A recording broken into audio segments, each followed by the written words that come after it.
సాధారణంగా శివుడు ఎక్కడ ఉంటాడు అని అడిగారు అనుకోండి, శ్మశానంలో ఉంటాడు అంటారు.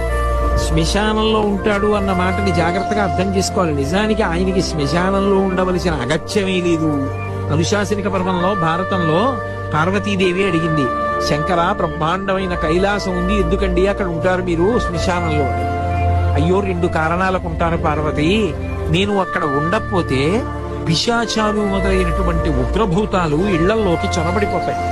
చొరబడిపోయి దైవారాధన చెయ్యనివ్వవు, మనుష్యుల్ని బాధపడతాయి. ఆ బాధ పెట్టకుండా మనుష్యుల్ని ప్రశాంతంగా బతకనివ్వడం కోసమని నేను శ్మశానంలో ఉండి తాండవం చేస్తూ ఉంటాను.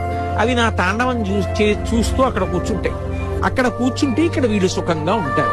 అదే పనిగా ఆయన్ని పట్టుకుని శ్మశానవాసి అని తిట్టారనుకోండి, ఏదో ఒకనాడు ఆయనకి ఒళ్ళు మండి నేను వదిలేసి మీలా మేడలో ఉంటానని చెప్పి వచ్చేసాడంటే అవన్నీ వచ్చి మీద అడిపోతాయి.